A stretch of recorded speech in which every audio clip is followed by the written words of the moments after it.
Hey y'all, it's Michelle Pippin with Women Who Wow and our official blog of BeMichellePippin.com. I am excited to be here for a late edition on this Friday of a Mornings with Michelle episode. And today we're talking about the 6 raw ingredients of six-figure plus success. So we're a little bit late today because I had an MMA training class this morning that was canceled when I was already on my way there. And so I ended up taking a cycling class instead and had a great time, got my sweat on, and obviously decided to not do my hair before I came live. But I'm excited to be here. I really want to talk with you guys about six-figure plus success, right? And there is a different set of ingredients that is required to go from, like, you know, meeting your own bills to past the six-figure mark. And then once you're there, to really scale to mid-six figures or seven figures or whatever, there's a different set of ingredients that are required and necessary for you. Hey, Connie, I'm glad to have you on live. These Mornings with Michelle, I just started them, so they're just taking root, but I really want them to be more of conversations, and I'm excited to see that happen. And so if you guys have any questions while I'm talking or after I'm talking, please type it in to be sure that I meet your needs in these Mornings with Michelle. But the 6 raw ingredients are different once you pass that six-figure mark, or when you're almost to that six-figure mark, that the ingredients are different because there's just a different energy and a different everything required when you're talking about passing that six-figure mark and then, you know, heading into mid-six figures and seven figures. I am so sorry, my nose is itching off.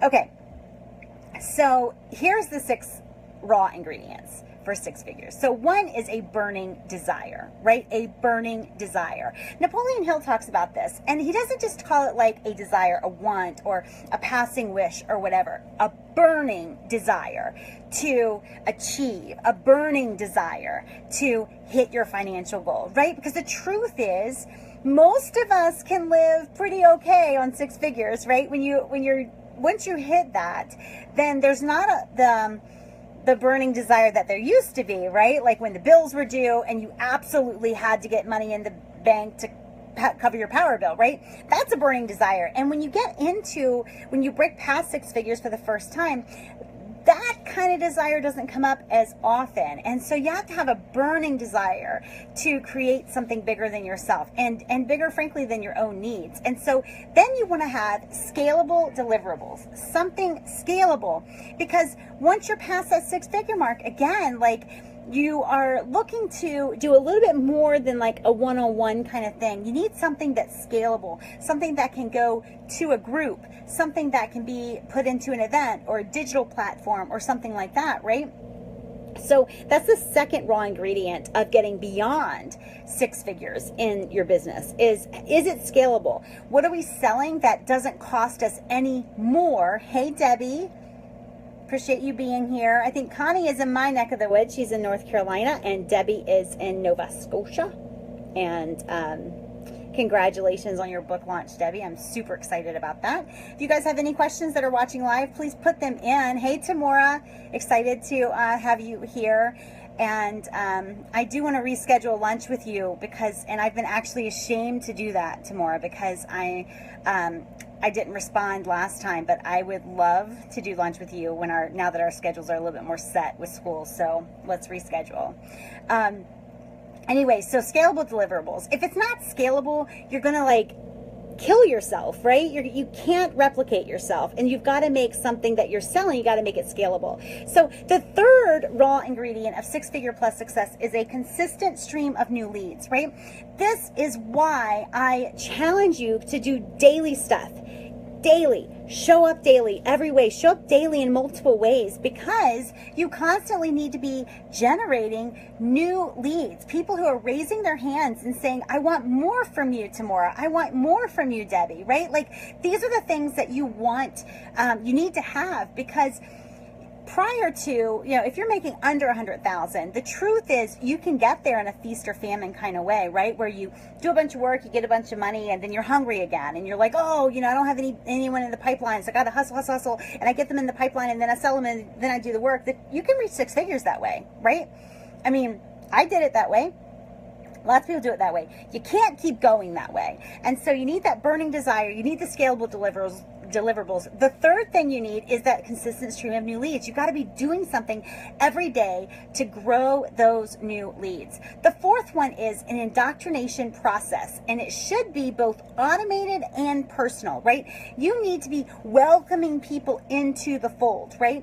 They need to know what your language is, what your passion is, what your thing is, right? They need to be able to speak about you and about your work in a fairly intelligent way that is prescribed by you. And so once you have these new leads, you need to welcome them and embrace them and start to give them the lay of the land in your business, right? So you're giving them this indoctrination process, one, so they know. I was just talking to a friend this morning about someone who ended up on the NIB list with Women Who Wow, which is the not invited back list. And this is kind of a funny joke for people who have been around for a really, really long time, when we were having just local meetings. And just a few people ended up on the NIB list, but one of them, I think, was really because we didn't indoctrinate her very well, and she didn't really get the fact that we weren't willing to trade our entire lives for business success, and we weren't willing to work 24 hours a day, and we weren't willing to do that. It's like she didn't get that, and so she ended up unfortunately on the NIB list. But this indoctrination process would have helped. If you're here and you remember the NIB list for Women Who Wow, give me some hearts or thumbs up or mean faces, whatever. But anyway, so the indoctrination process, it should be automated, but it should also be personal. And I encourage you to automate 90% of it and then show up for 10% of that personal kind of touch. Let them know that you are that it's you, right? And that you care about them and you want them to be part of your community. I still welcome each and every lead that signs in for my website. Now, I only do it once a month or once a quarter, and it takes me a while, but I definitely do it. And I say, hey, this is Michelle. It's really me. I went to your website. It takes me sometimes all day, but I reach out to everyone personally. That's at 10%. Debbie asked, do you find that when you get in that league of 6-figure plus, you make your money work for you? I want to work smarter, and I find that I'm having an internal shift. I don't want to spend money as fast as I make it, for example. Yeah, so definitely I think that if I'm answering your question correctly, I always look for ways to grow my income that doesn't grow my overhead, right? Obviously. I don't want to just complicate my life and keep getting more coming in if it doesn't result in a net increase for me, frankly, right? That's the truth. And so, yeah, I definitely think that you need to work on that. You don't want to be stingy, right? In terms of not investing in, especially, I think, personal development, not investing, and, you don't want to have a constricted mindset when you have expansive goals, if that makes sense. And we can do that with money. I've done that with money, where I feel like I've had this expansive mindset, expansive goals in terms of, I want to go big, I want this, I want that. And then I've had this constrictive behavior, constrictive mindset regarding spending. And so I think that there's always a, okay, so good. I'm hoping that I'm answering your question. So yeah, you do want to work smarter. And I never look at it as passive income, although I know that's a popular thing, but I look at it as leveraged income. And so you do put not just your money to work for you, but automation, your time investment, your expertise, you put it all and you leverage it so that it produces more for you. And so one of my clients is, I think, going to break the 7-figure mark this year in a single doctor practice, and very, very simple single doctor practice. And I think that we're going to make it. And the key is we're not at all increasing our overhead. And I feel like that's the real win, right? So if we break 7 figures and we take home the same amount of money, it's not really that big of a win for us. So thank you for the question, though.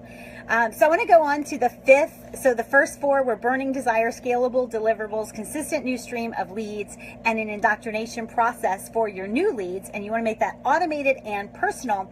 The next thing you want to have is a sales commitment. That's the 5th part of, not only breaking into 6 figures, but 6 figures and beyond. You have to have a sales commitment, right? You've got to be willing to show up and ask people, invite people in to your world, invite people to have have a professional relationship with you, right? There will always be lurkers, right? And we've talked about some of those who will say, you know, they don't want to join Women Who Wow. You know, they're overwhelmed with information. And then they'll say, but I can get your free stuff, right? Sure, you can be overwhelmed with my free stuff all you want, right? But the thing is that we want to make sure that we are inviting people, that we are asking people, that we have a sales commitment to our own company, right?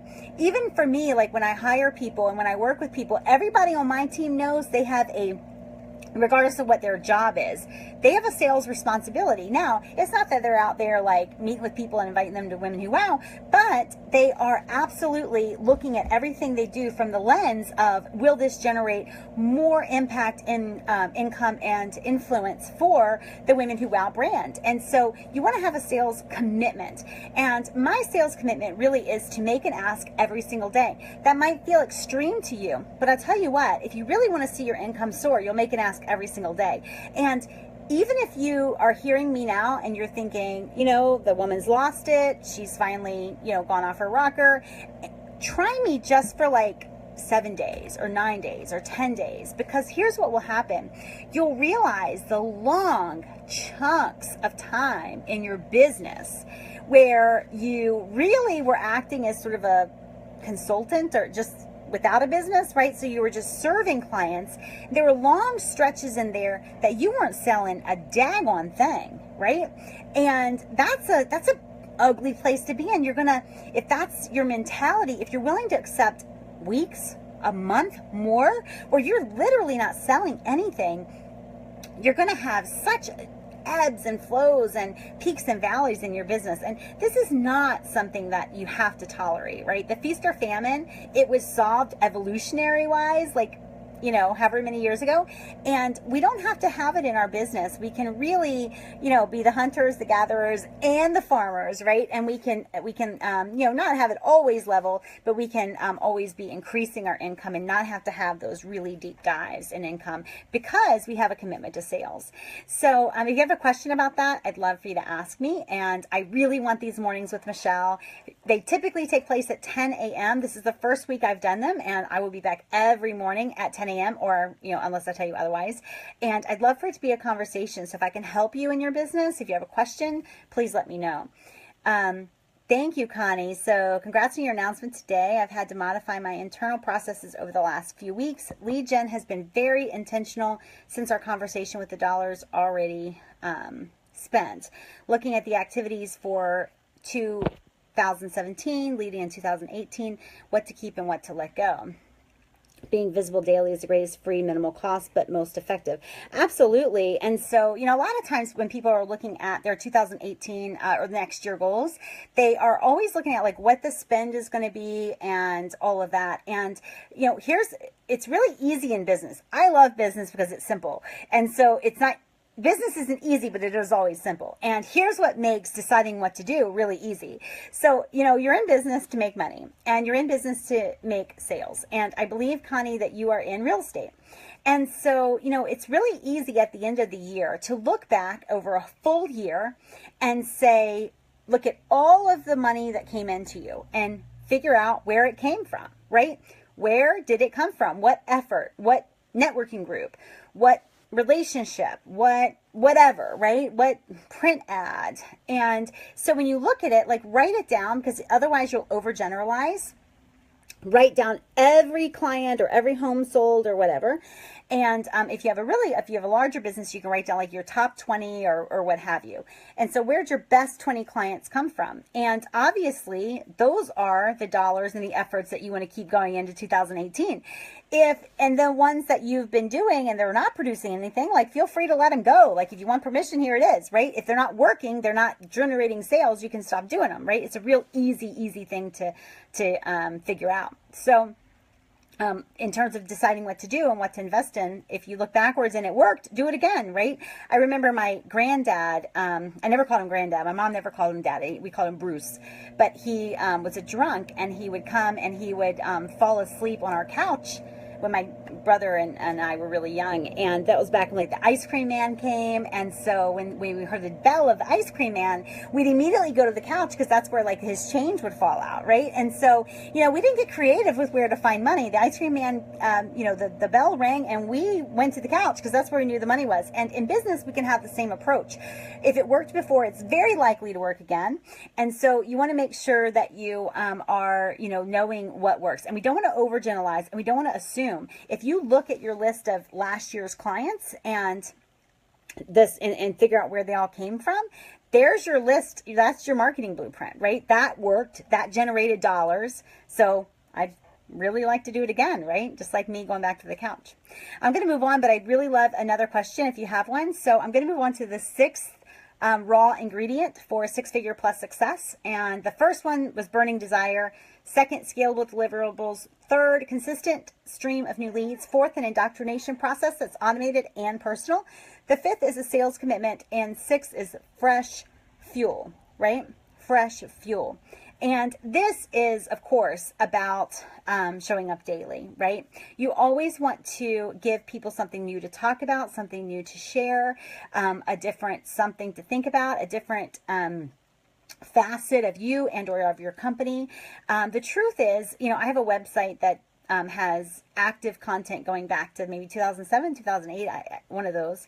And the truth is, like, even though it's large and it has content for 10 years, it still doesn't represent the fullness of me, right? So it's like showing up daily allows people to see different facets of women who wow, something they might be interested in. And before, maybe for whatever reason, they just ignored me and ignored us. And so you're always looking to put fresh fuel into your brand, right? We never want to get stale, and you know, we get a website up and it's an amazing website, and we're excited about it, but we can't just sit there. We've got to put fuel on our fire every single day. And so that is the sixth one. And honestly, if you are hovering, you know, in the $75,000 a year range, or you just broke past six figures, but you gutted it out the way I did, you know, where I was really like kind of feast and famining and all of that, then you want to make sure that you are putting these six things in place, but that fresh fuel